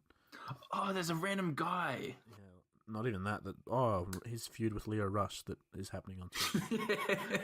He has to wear his old jersey. For anyone to know who he is, you have to wear a jersey as Gronk on it. I think this needs to be a squash match, very much like SummerSlam, where Finn beat Baron Corbin in like a minute. The card is too stacked. There's too many matches. There needs to be a couple short ones in there, and this needs to be one of them. Keep the Demon strong, and then Bobby Lashley can get a rematch down the line, saying that he wasn't, that it's the Demon, it's not actually Finn Balor or whatever they do. So hopefully Finn walks away with the title. And the next match, I'm sure we're all excited for, is Kurt Angle versus Baron Corbin. This is Kurt Angle's final match in WWE. Nat, what are your thoughts on Kurt's retirement match? I'm actually a little bit invested in it. I'm not gonna lie. I think they've done a good job in making us accept that Baron Corbin is Kurt Angle's opponent, and I think Kurt Angle's getting a win. I don't think Cena's gonna fucking save the day somehow save the day and be his opponent. I just see this as just a way to get Kurt Angle a nice babyface match, and Baron Corbin can slow it down to his pace for him. So I don't know. Kurt gets a win. Everyone celebrates, and everyone gets free gold medals. What do you think, Brandon? I think this match is going to be dog shit. Probably the worst match on the card if it goes ahead as scheduled. Ideally, this will be a 1 minute match where Angle just taps out Corbin. But I still feel like Cena's going to come in and replace him somehow. I just don't see it. I know from what I've read, he doesn't have any filming contract would stop him from competing or anything. So I don't know. I feel like that would, if he's going to make a cameo, it would be in that spot. I'm sort of interested to see. Now that I've thought more about it, I was upset when Corbin got announced as well. But Kurt can't really go at the moment. So him getting in there with someone that can wrestle, I don't think we're ever going to get a 15 to 20 minute spectacular match. So my pick is Kurt wins, like you said, Brandon, pretty quickly, and it just sends everyone home happy. He beat this guy that everyone hates. That's why we're cheering, and it's slow. Yeah, that's definitely why they've put Baron Corbin there. I think a lot of people are confusing their hate for Baron Corbin's run as GM. They're oh, this is going to be terrible. That's the whole point. They want you to hate him so that you pop like crazy when Kurt overcomes the odds. Exactly. So I'll lock in Kurt in a short manner, hopefully. The next match is Shane McMahon versus The Miz. I haven't put it here, but it's in a Falls Count Anywhere match. They've done a long job building this one. It started last year, I think. So it's got a lot since November. Yeah, since the World Cup that meant a lot. So we'll start with you, Brandon. What are your thoughts on Shane McMahon versus The Miz? I think it's no secret that I hate Shane McMahon. I have zero interest in him. This match will probably be interesting just because of the Falls Count Anywhere stipulation. If this was a straight up singles match, I would probably take a nap during it. I'm predicting The Miz. I'm hoping The Miz wins. No way Shane should be winning it, but you never know with a McMahon in the match. So I could see them throwing a curveball and Shane somehow wins. Maybe Miz's dad gets involved somehow. The old potato face. What about you, Nat? What do you think of this one? Yeah, I thought this feud keep on going. I have Shane McMahon actually beating The Miz. Wow. I think this feud's gonna continue on a little bit more. I don't think one match is enough for these two. There's too much love lost between these two. These two maybe fight too much forever. money left on the table to just have one match. Exactly right. It's the two superstars who are the best in the world. I mean, I don't know how this isn't going on last. I mean, I just don't know. And maybe Linda McMahon comes back because she's actually leaving Trump's cabinet. She actually announced her resignation. So maybe Linda McMahon has an angle where she having sex with Mrs. Dad.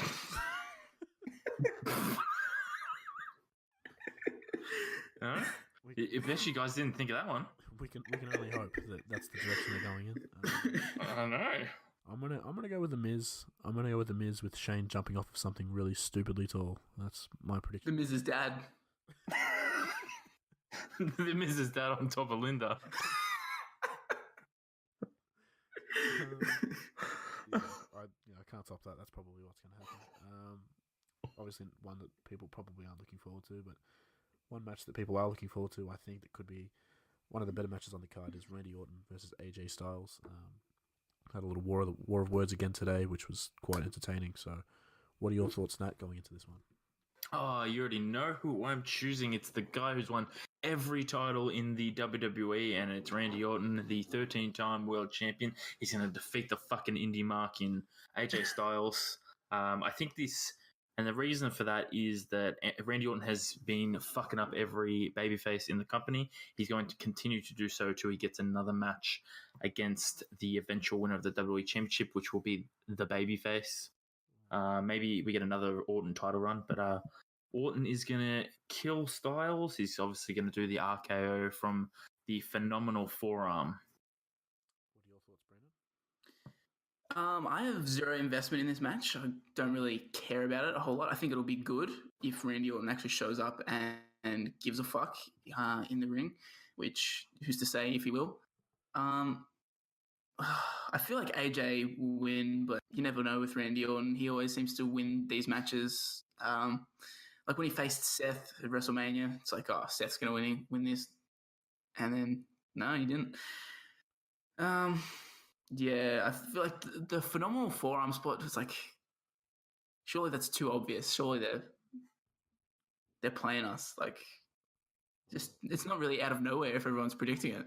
I'm not sure if you guys have seen it, but that's literally a spot that happened today on SmackDown. So Really? So they gave it away already? Oh, I think AJ. Damn. that threw a curveball because I've been saying for a while that that's the finish of the match. Phenomenal forearm to an RKO. Orton wins. Orton wins with a punt kick then. I think Orton still wins, but I think a RKO out of a springboard 450, bang. Ooh. Jesus. I don't know if they can do it, but I mean, how do you? No, you can. They've already given that phenomenal forearm spot away, so I'm kind of hoping that they come up with something. But this is definitely a match that Orton would win. Hey, how many Slammy Awards has AJ Styles won for hashtag of the year, RKO out of nowhere? Yeah, that's a very good point. I mean, exactly. So this next match we've got is a bit of a grudge match. It's Roman Reigns in his first singles match back since his win against leukemia.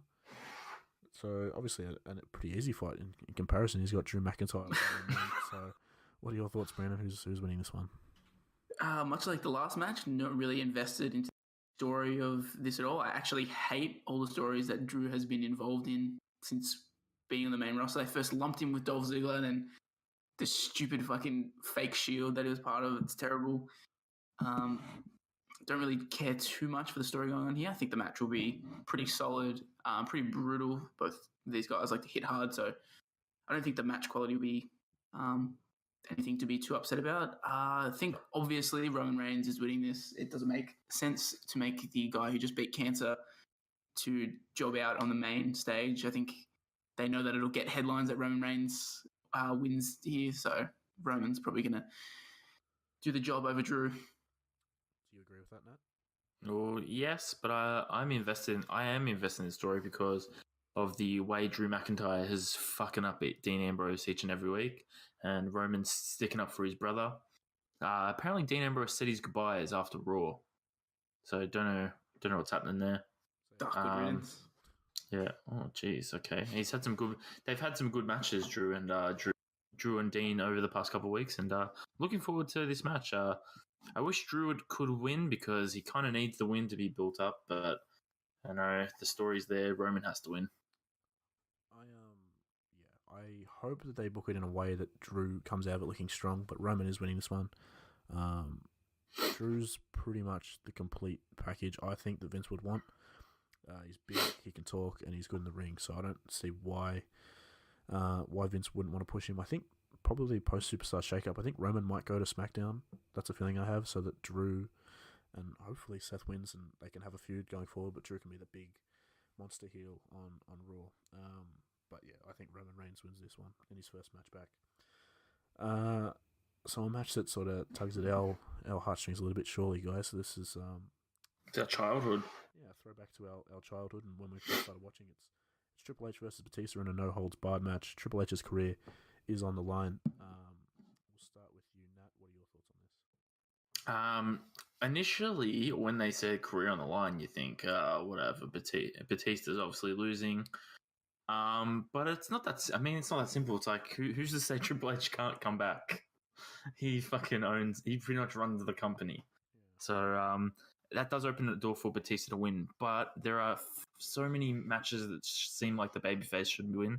So I see Triple H winning this because obviously Batista's not sticking around. I mean, this is the guy who's fucking beat Brock Lesnar and shit. So, what about you, Brando? What are your thoughts? I could see Batista winning this. I could see Triple H wanting this to be his retirement match because Batista's basically, after this match, I don't know if Batista will ever really see him again. And then who does that leave for Triple H to have a retirement match against? There's no one that really, all of the people from his era are done. So I would have said like you could have done Seth Rollins retires him. Yeah, maybe that was the last guy. Seth was the last guy. Could make sense. Maybe if Triple H wants a few more years, and maybe Seth retires him down the line. Or maybe an NXT guy, I guess. But yeah, I could see Batista winning this, but I think more likely Triple H wins. Vanquishes that evil Batista, sends him back to Hollywood. I'm gonna go with Batista. I don't really know why. I just feel like he will. And I'd like to see Triple H hanging up here because I think he should know that, look how many matches we have on this card. If you take, Angle's, we're not going to have a guy like Angle retiring every year, so that won't be there. And we don't need these part-time guys coming in for a big match. The talent on this roster, there's enough there to make a good WrestleMania show. So maybe it's out of hope, but I hope that Triple H hangs him up here. No, I still think he can go. He's had some... he had a good match. Who did he wrestle last year? He had Cena, and he had the other match with Undertaker and that. No, I'm not talking. WrestleMania had the... He wrestled, mixed tag. And then the year before that, him and Seth had a good match. So, nothing against his in-ring work, but I think he's got things to do. He's a busy man, so hang him up, champ, and we'll just watch all these other new guys. We can watch Adam Cole at WrestleMania instead. Just a little thing to think about. Do you think we could possibly see Ric Flair forgiving Batista, and we see an Evolution versus DX thing, kind of like Sting and Triple H? Orton and Flair come down. Orton, Flair, even though Orton has a match earlier on, but still, Orton and Flair come down, and then for Triple H, obviously, we're not going to see Billy Gunn contractually with AEW, but see Billy Kidman instead. But probably see Shawn Michaels and X-Pac. Do you think that could be a thing that could happen? I mean, that's not something I've thought about, but I mean, that definitely could happen. It would make sense for Flair to come down, but I think it makes sense. He's forgiven Big Dave, for almost killing him. He just wanted a match. It was just a prank. Just what a match he needed. Give me what I want.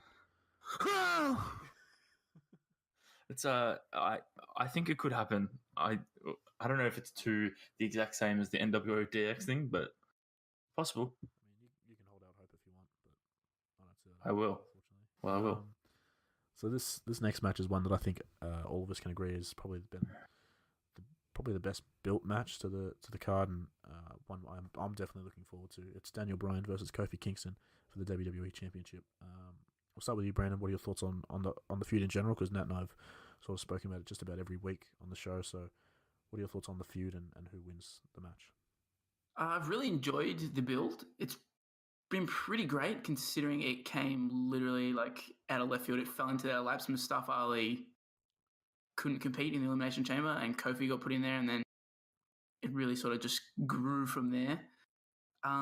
It's very similar to Daniel Bryan's build to WrestleMania 30, which some people were bothered by, but I didn't really care. There's only so many stories you can tell in the world. You're going to bound to repeat them. And this is clearly investing fans in it, so I don't really care if it was been done before. I think in this match, Kofi has got to be winning, or they're going for nuclear heat on Daniel Bryan, and he wins in 10 seconds with the knee. People like him don't win. I could see him, we're all hyped up. Kofi comes out like real quick. Daniel Bryan dodges something, hits the knee, and then just imagine that entire MetLife crowd. We get an absolutely Undertaker raining streak down broken balls. moment. Like, I think he would get nuclear heat if he beat Kofi that quick. So yeah, It honestly could solidify Brian as the biggest heel in the company if that happens. So makes a lot of sense. What about you, Nat? What are your thoughts? If Kofi loses, this company is a bunch of racist cunts, and it's very solidified. So it's either Kofi wins or we definitely fucking riot. Like out of the three main title matches that are happening, this is the one that needs to be the babyface that wins. we've never had a purely African American person win the WWE Championship. The Rock was WWE champion, but he's half Samoan. And That's Booker why, T obviously was World Heavyweight Champion. That's why they were making the line of people like you don't win the championship as a reference to the WrestleMania 19 build, if you remember, Brennan. Which is not racist. Richard Bull, it's not racist. It's not, and neither is it here. They're It just referring means to him guys being that were in a B-plus WCW. player. Exactly. There's just guys in WCW like Kofi Kingston that don't win the belt. Exactly. So, yeah. With what you said, Brandon, how people are saying it's too similar to Brian's story, I think it works so much better. But it works because Daniel Bryan's in it. It's the guy that he's Yeah. against, so it works even better, I think. So it's somehow this is played out better than they could have imagined. So this is got to be Kofi's moment. I will be genuinely shattered if Kofi doesn't win the title here. Everything they've done is built it up so perfectly. It's the perfect storm of Kofi finally getting his moment and winning the big one. So hopefully they do the right thing. The next match is for the Universal Championship. Brock Lesnar defending against the winner of the men's Royal Rumble match, Seth Rollins. We'll start with you, Brandon. Who do you think is going to win this one? I think Seth is obviously winning here, although a Brock Lesnar win would not surprise me. That man's just going to keep re-signing contracts until he dies. Yeah. They're putting his kids through college. Does he have kids with Sable? Probably. Well, if he does, fucking good on him. But yeah, it wouldn't surprise me at all. They swerve us and then, Brock's kicking around again. But surely this is the time that we finally move away from the part-time champion and we get a full-time champion on our flagship show. What about you, Nat? What do you think? I think it's a little bit more complicated than that. I think we are not going to see Seth Rollins win here because story-wise, I think Lesnar's getting a win here, and we are getting a Roman Brock again at some point, and I think it's going to be SummerSlam. Roman wins, and we're setting up for a Seth Roman feud. He's gonna turn back into the 2015 Ultra heel. I think signs are pointing towards that because Seth as a babyface isn't that engaging.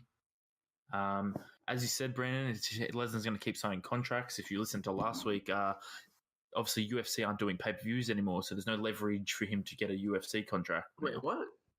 UFC are not doing proper pay-per-views. They're doing it through a streaming service of ESPN. Oh, copycats. So it's going to be there's no room for signing huge names. There'd be no reason for it now. So I see Brock staying in the WWE now as like an Undertaker type role. I think he's going to win. And who you think you are, Brock Lesnar? Why you no wrestle? I'm leaning towards Brock. Unfortunately, it's not what we want, but I feel like it's what we're going to get. Yeah, it seems too good to be true. Some of these matches, the way they've built it, all these baby faces winning the big titles, there's got to be one that's the heel winning, and I think Brock's going to hold on to it. As much as I hate to say that, but the final match on the card is the first time ever the women are main eventing WrestleMania, which is obviously they've made a big deal of it the last couple of weeks. The triple threat match: Ronda Rousey is defending her Raw Women's Championship. Charlotte Flair is defending her SmackDown Women's Championship, and the Royal Rumble winner Becky Lynch is involved. This is a winner-takes-all match, so we'll start with you, Nat. Who do you think walks out with both titles? Well, geez, coming off the greatest go-home segment of all time. Oh, what a segment, Brandon. Did you go and watch it? I did. I watched it in full. What a segment. I don't care that they will put it in the same fucking police car. Don't be a fucking nerd. It was fucking hilarious. Ronda fucking... That was hilarious, and I think look, Becky's winning here, and it has to be Becky. Just, it makes sense. That's your last image of WrestleMania. I mean, she's the man, and we see the 4 horsewomen all coming out having a hug like Eddie and Chris Benoit. What do you think, Brandon? I think Becky is winning both belts here. And ever since I found out that it was for both titles, I'm kind of tossing it around in my head that they're going to unify them and have Raw as the SmackDown singles women's brand and then move the tag belts to SmackDown. Because they've kind of proven that they don't have enough time on SmackDown to build like all these different championship feuds. So I think they're going to kind of consolidate the women's division, at least the singles people on Raw, and then have the tag division on SmackDown, which I don't know if like they're going to have the women like just switch between each brands on the fly or how they're going to work it. But I think that they might be leaning towards doing that because it's clearly they don't do a good job of juggling all these belts. I haven't given too much thought about that, about the unifying the belts. It's something that will obviously play out post-Mania, but I think Charlotte wins this. It just seems like something they always do is Charlotte wins these big matches, and when you think of the first when they debuted the Women's Championship at Mania 32, Charlotte was the one that won. She won the first Hell in a Cell match. She just seems like she's always a part of these big moments and winning them. So I think Charlotte wins it, and I don't know, you could end WrestleMania with Charlotte being the one holding the titles and fireworks going off and stuff like that. I'm sure people would love that, wouldn't they? Oh yeah, I'm sure. I don't know. I think people would be like, "Fuck, we hate Charlotte. Bring back Rick." I'll go with Charlotte. I don't know why. I just have a feeling. Mainly, maybe it's me just wanting Kofi to win, and if all the other heels win, then Kofi has to win his. Maybe, I don't know, but I'll go with Charlotte to win that one. So what? Give us a percentage, Brandon. How excited are you for WrestleMania this year? Well, probably I'd say maybe a 75%. That's pretty good. There are quite a few matches I'm looking forward to, mostly the kind of top tier main event championship matches. Triple H Batista is something I'm looking forward to. But most of the undercard I don't really care too much for, which is a little annoying. But yeah, at least they've got the main event pretty much spot on, I'd say. So I'm definitely looking forward to it. What would you think, Nat? What's your excitement level? Oh, I'm at buddy 619%. Full chub. Oh man. If this was a Vince McMahon quote, it would definitely be the take me to the son of a bitch. I'm ready for WrestleMania, and watching all the WrestleManias except for 2000 because I keep falling asleep in that one. So, or I'll probably tiptoe around that one and WrestleMania 34. But just fuck, I'm excited. I'm gonna be holding my old Kofi Kingston shirt.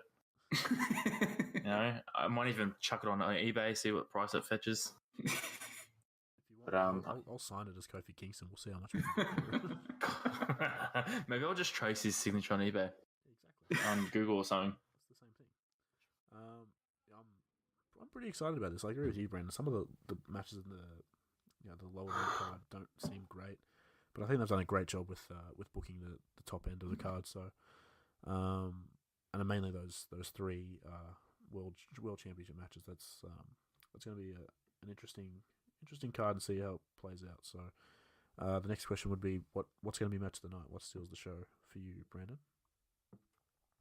I think if they give Bryan and Kofi enough time, they'll probably have the best match of the night. I feel like most people at the end of the show will be saying the actual main event, Rousey, Flair, Lynch, will be the main event, but I'm not that high on those three as other people are, so I'll probably differ there. Brock and Seth could probably be another contender for that as well. Brock's past two matches with smaller guys have been really, really good, and I'm sure for WrestleMania they're probably going to go all out. So I think the three main event matches are probably poised for taking out match of the night. Do you have a similar opinion, Nat? Yeah, I'll just go with Daniel Bryan and Kofi Kingston having match of the night. Other than this main events, it doesn't seem like it's going to be like a great wrestling match show. But that's why we love WrestleMania. It's a spectacle. So yeah. I think it's going to be about the moments. This one, Finn's moment as the demon, Kurt's moment as was his last match. Shane's going to jump off something. Roman's big return. Seeing the part timers in Triple H with so I think it's just going to be moments. The matches might not be great, but the moments will be hopefully something special, especially with those three main events. I'll agree with you guys, Bryan and Kofi, and if I had to choose one that's outside of that, maybe if they put Joe and Mysterio on first and give that some time, I think that could do a pretty good job. But we'll have to wait and see how they order the card. So that sort of leads us in. That does our predictions for the three major shows this weekend, which it took a while to get through, but we're here nonetheless, and it's time for this week's top five.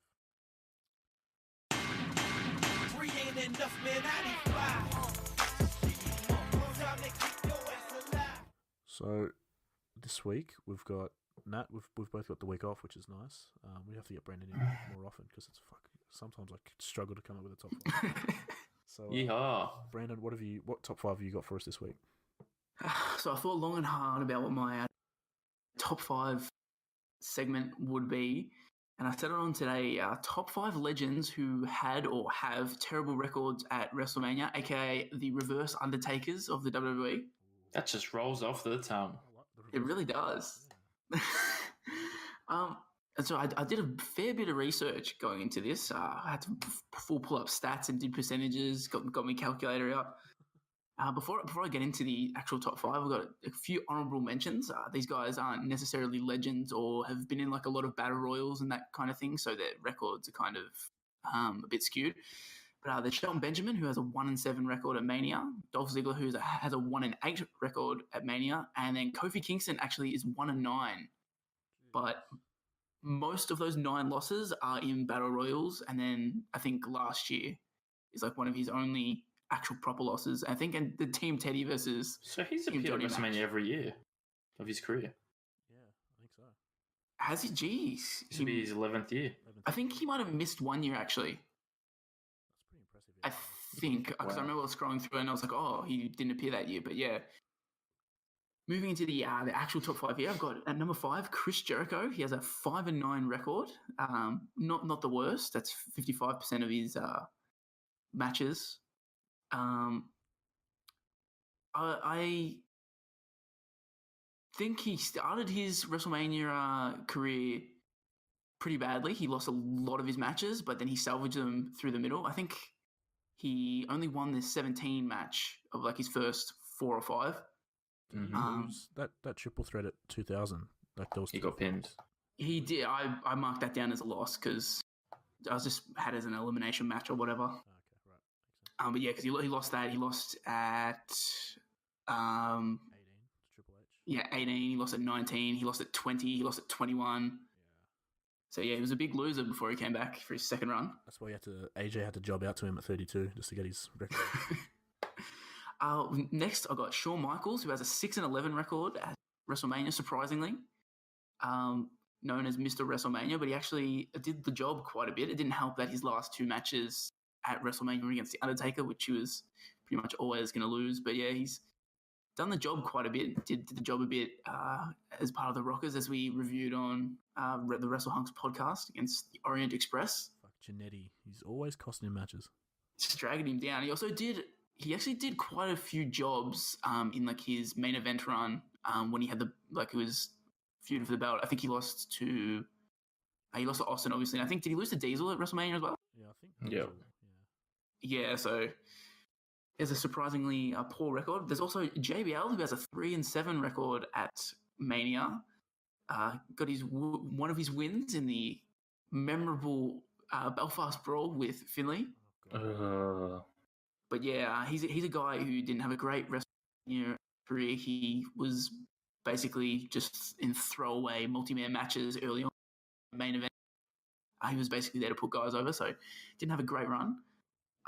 Next up is The Big Show, who had a pretty notorious record. I think he lost like his first 6 or 7, maybe even 8 matches.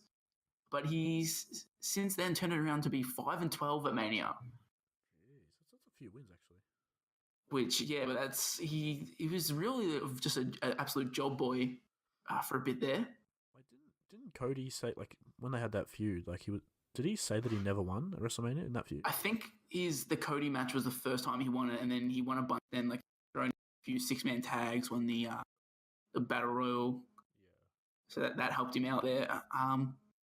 And my number one of top 5 legends who have terrible records at WrestleMania is Jeff Hardy. He's 1-5 at Mania. He has just a terrible record. Had all those ladder matches that the Hardy Boys could never win. And then he faced his own brother, couldn't win that. But then luckily, when they returned, they were too big to not give him the win. It's probably going to move to 1-6 as well after WrestleMania because I don't think he's winning the Battle Royal. Jeez, so I mean, if they hadn't a surprise bit, Enzo and Cass didn't have time to prepare for the Hardys. Otherwise, they would have won. They really didn't. Not really. It's an asterisk next to that one. I mean, I've also got a potential one to just keep your eye on for the future. Bray Wyatt is currently 0-3 at WrestleMania. Oh no! So depending on how the rest of his career pans out, if he ever returns from just porking JoJo, that could quickly blow out. He's lost some. His 3 matches he's lost against Orton, Taker, and Cena. That's pretty impressive, though. That's a good list. Yeah, it is. He's been thrown in with high-profile guys, which is why it's probably 0-3. But as soon as he saw The Rock, he's like, "Fuck, I'm throwing Eric Rowan in there." I don't want my record to be even worse. Awesome, nice little WrestleMania themed top 5 there for everybody. So we have a couple Twitter questions. I don't think we have too many, but we'll get stuck into those. And if you do have any questions for us, you want to answer on future podcasts, you can get in touch with the podcast account on Twitter and Instagram at WrestleHunksPod. Nathan's on Twitter at Nathan Marlowe. I'm at Evil Brody Price. And if you ever want to get Brandon back on the show, use his Twitter at Source Marlowe. So, Nat, what have we got on Twitter? We've got 3 questions here. We'll start off with this one from Sonia the Rose, and she says, "Is this the greatest police segment of all time?" Ooh. I say no. It's when Sammy said, "Would you look at that, Kevin? It's the police." I mean, Fashion Police have been around a fair bit, so I don't know. They've had some good fashion file segments, so I don't know if I could say that that's the best. Unfortunately, I didn't think this segment was that good. I thought it was funny as it was good. I thought it was funny, but like I don't know if they were trying to play it as funny. I think it was unintentionally funny. Yeah, like they were just screaming out real weird shit during it, and then the way that Ronda like smashes the window is just so obviously fake. Yeah. I swear, did one of them yell out while they were trying to be like detained? That they pay their taxes. Oh, gee, I can't remember, but if they did, I swear someone just yelled out like, "I pay my taxes." That's a big So, line like, if I've ever heard one. I was just I enjoyed it, but I didn't think it was that good. What do we got next? So next question is from at Leah Langleben. Nice. She says, this one's private, so I don't know if anyone else saw this, but here is one. After The Miz won his match on SmackDown, I think, will he beat Shane McMahon at WrestleMania this Sunday? And at Sting75 said, yes, he will beat Shane McMahon. It's good for him to get his opinion in there, but I don't know if you guys have seen because it happened today, but The Miz beat Sanity in a 3-on-1 Falls Count Anywhere handicap match. So was that Sanity that he beat up? I didn't know it was Sanity. Jeez, that's sad. He killed Eric Rowan with something. He like smashed his head into something. So Eric Rowan. Fuck no. Eric Young. Eric Young. Sorry. That's how much I've seen Eric Young recently. Hey, same thing. I mean, we're sort of giving our thoughts on Shane The Miz, but I think we all agree that we hope The Miz wins this one. Yeah, I hope the Miz wins. So, so last one is at Cena section. Do you think Cena is going to pull a WrestleMania 9 Hogan on Kofi at WrestleMania? Jeez, there's no way that Cena could be a babyface if he did that. Like, then the crowd legitimately has a reason to boo him. So, I hope not. I hope he doesn't do that. That would ruin my night, honestly. Oh, well, what if Eric Rowan throws fucking powder in Kofi's eyes and Daniel Bryan wins? I was about to say that. We can only hope. He throws vegan powder in Kofi's eyes. Oh my God, if that happens, yeah, and then Kofi's just on the outside. Go get him, Cena. Yeah, avenge my loss. Fuck that. Bring the authority back. What do you think, Brendan, about Cena? Do you think he's going to be on the show at any point? I think if he is going to be on the show, he's going to be involved in the Angle Corbin stuff. I could see Angle beating Corbin, and then Cena shows up, and then they have another real short match, like literally 30 seconds or something. But yeah, I think that's the only spot that makes sense for him, unless it's like cameo backstage or something. I mean, he might show up with Elias again. Oh, true. Yeah, that would make sense. We didn't really make mention of that, but Elias is the headlining music performer at WrestleMania, so he's definitely getting interrupted by someone. So that's something. It's hot take. It's gonna be The Rock, Cena, interrupting that. But if we don't get that, it's Jeff Jarrett once again. Ooh. I've already seen it, so. Should be Bros Clay. That's a good point. So is that it for this week, Nat? Yeah, that's all. That's all we got. Jeez, we've got a long boy this week, so hopefully everyone's got what they needed from their any predictions. Back us in. I don't know who you're going to go with, whose predictions, but you might win some money off us, hopefully. Do you have anything you want to get off your chest, Brandon, before we close up? No, I think it's just been an honour being part of this podcast, and go watch or listen to the Wrestle Hunks episode of WrestleMania 6 and whatever we end up reviewing next week. I'm sure it'll be something that's slightly better than WrestleMania 6. Exactly. I couldn't have said it better.